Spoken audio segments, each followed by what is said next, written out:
तभी क्या हुआ कि उसी क्षण गोस्वामी तुलसीदास जी आए और पत्तल परोस रहे थे, लोग प्रसादी परोस रहे थे, तो तुलसीदास जी सबसे पीछे बैठ गए। पत्तल तो परोस दी गई, तब तक खीर परोसने वाला खीर लेके आया और खीर परोसते समय बोला, बाबा तेरे दोना कहाँ है, काय में रखूं खीर। तो तुलसीदास जी के पास में जूता पड़ा था। भाई जहां लोग जूता उतारते थे गोस्वामी जी वहीं बैठ गए, तो जूता उठा के दे दिया, बोले इसमें खीर भर दो। अब वो बात नाभादास जी तक गई, क्योंकि ये कोई साधारण पुरुष तो हो नहीं सकता जो जूते में खीर डलवाए। अब नाभादास जी दौड़े दौड़े आए, ये तो गोस्वामी तुलसीदास हैं, इन्हीं को हम अपना सुमेरु चुनेंगे। पर प्रश्न हुआ कि तुलसीदास जी आप इतने विद्वान हैं, आपने जूता उठाकर कह दिया कि खीर इसमें दे दो, ये क्या बात है। तब गोस्वामी जी कहते हैं श्री नाभादास जी से कि प्रभु जब मैं मरूं तो मेरी एक इच्छा पूरी कर देना। देखिए कितना उच्च कोटि का विचार है।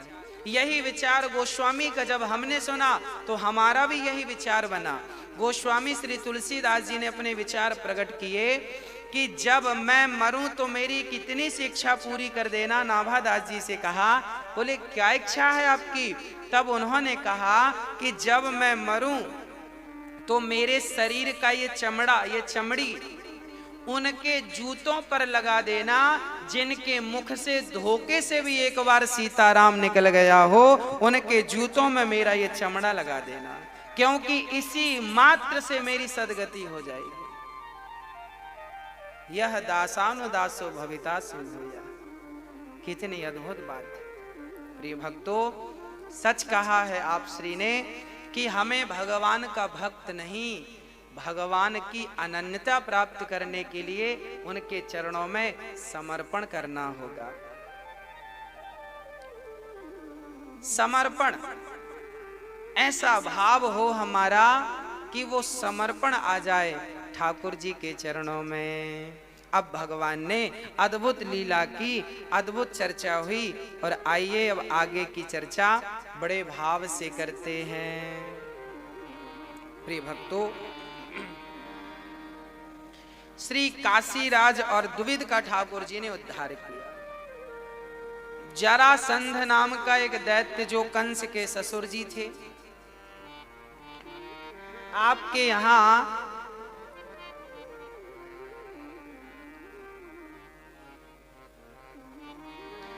श्री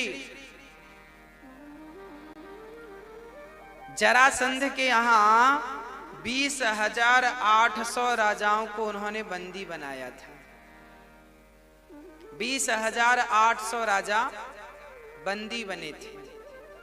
तब उन सभी राजाओं ने भगवान से प्रार्थना की, कृष्णाय वासुदेवाय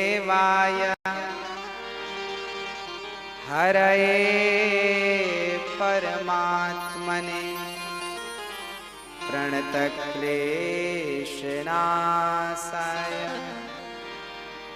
गोविन्दाय नमो नमः।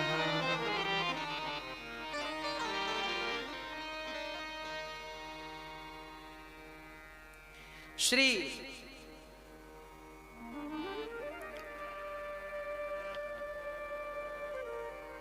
उन राजाओं ने जब स्तुति की, हे प्रभु, हे संकट हरता, हे कृष्णाय वा, हे कृष्ण देवकी पुत्र वसुदेव नंदन, आपको प्रणाम करते हैं, हमारे सारे कष्टों को आप ही दूर कर सकते हैं, सो आप दूर कीजिए।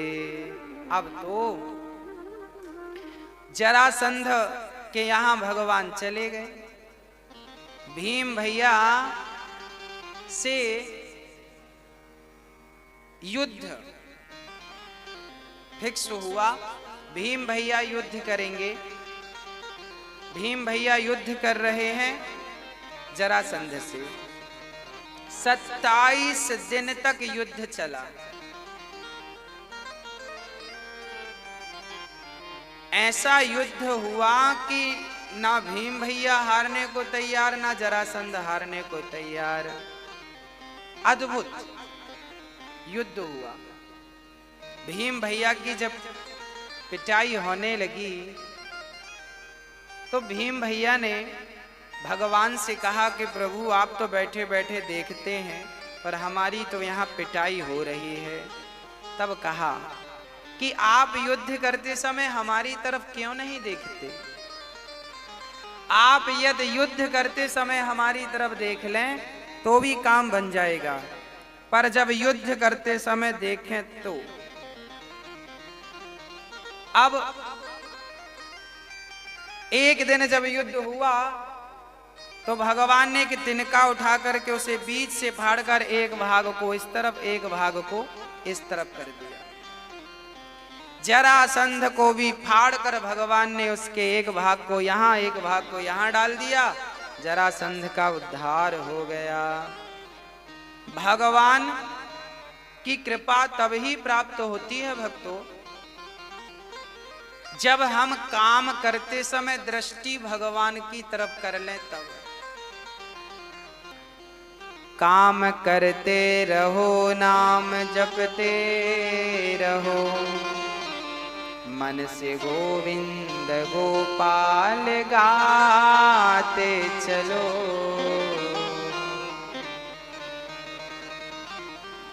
काम करते रहो नाम जपते रहो। काम खूब करिए पर काम करते समय नाम जपना जरूरी है। भगवान नाम का सहारा जरूरी है लेना। उस नाम के बिना गति नहीं है, नाम के बिना कल्याण नहीं। इसलिए नाम जरूरी है। हाँ? जरासंध का ठाकुर जी ने उद्धार किया, भीम भैया ने उद्धार कर किया, भगवान ने गति की। काम करते रहो और नाम दृष्टि भगवान पर। एक पल के लिए भगवान से दृष्टि हटनी नहीं चाहिए, ये भाव हो। उसके बाद भगवान तो शिशुपाल पर दया करते हैं, शिशुपाल पर कृपा की। 100 गालियां सुनी और 100 गालियों पर भी ठाकुर जी चुप रहे। 101 हुई तब सिर भंग कर दिया। अब प्रश्न ये खड़ा हुआ कि जो भगवान 100 गालियां सुनकर भी चुप हैं तो वो 101 गाली पर मारते हैं, तो क्या फर्स्ट गाली पर नहीं मार सकते थे? पर क्यों नहीं मारा? कारण था।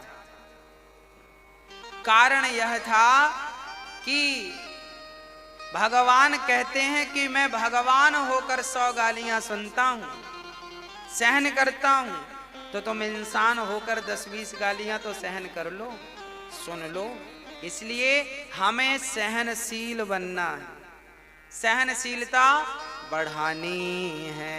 जब तक सहनशीलता नहीं होगी तब तक गति नहीं, तब तक कल्याण नहीं होगा। इसलिए भगवान ने आपकी सहनशीलता बढ़ाने की चर्चा की है। उसके बाद भगवान ने युधिष्ठिर के यज्ञ में पत्तल उठाने की सेवा की। शाल्व का और दंत वक्र का ठाकुर जी ने उद्धार किया, शिशुपाल का कर चुके हैं। भगवान के एक अनन्य भक्त हुए हैं। मैं उन भक्तों की चर्चा करूं उसके पूर्व, जैसा कि आपको विदित है कि श्री गौरी गोपाल वृद्धाश्रम में वृद्ध माओं की सेवा